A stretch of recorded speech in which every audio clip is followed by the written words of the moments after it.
विकतात का तसेच देतात?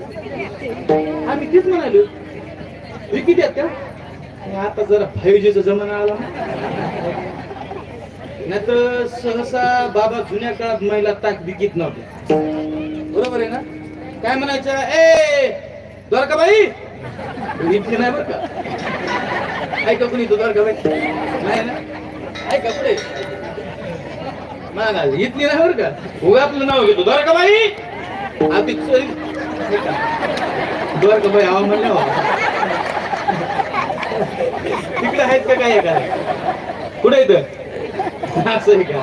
काही नाही असू दे ते आजी सारख्यात माझ्या बरं का. काय म्हणायचे कधी महिला द्वारकाबाई आपली चरवी घेऊन या आणि ताक घेऊन. असं जुन्या काळात असायचं. म्हणजे काय असायचं फ्री असायचं ताक घेऊन जा. ताक पडलेलं असायचं. पण आता 5G चा जमाना झाला. लोक ताक दही दूध विकतात. आता जुन्या काळात असं नव्हतं. ताक विकत नव्हते. लोणी त्याच्यापासून बऱ्याचशा गोष्टी व्हायच्या ना. ते ताक खूप पडायचं जास्त व्हायचं तर घेऊन जा म्हणायचे सहजच. असं अरे हे खाण्याचं काम करायचे गोपाळ आहे का बरं. चांगलं खायला नाही काय आश्चर्य तरी देव त्यांच्या मुखातलं उष्ट खातोय. लय चांगलं शिकण्यासारखं आहे.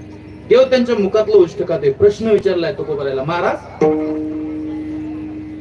गोपाळांना काला मिळालाय देव गोपाळांच्या मुखातलं उष्ट खातोय आपल्या आणखीन नाही खात का. खात नसेल गोपाळांच्या मुखातलं का उष्ट खातोय. देवानी गोपाळांच्या मुखातलं उष्ट खावं ओ महाराज. याच्यासाठी नेमकं गोपाळांनी केलं तरी काय होतं.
वाजवा जोरात जोरात वाजवा.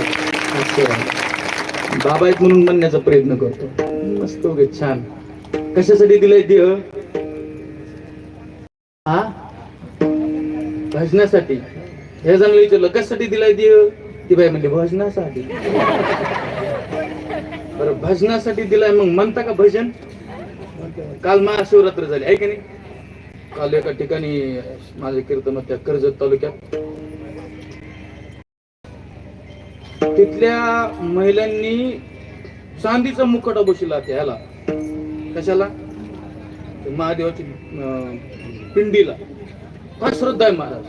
आणि पिंड काय थोडी नाही अशी एवढी मोठी पिंड त्याला चांदीचा मुखवटा. काय श्रद्धा आहे महाराज. खरंच आपलं खूप मोठं भाग्य आहे की भोलेनाथाच्या दरबारात भजन करायला मिळते. सगळ्या महिला म्हणता का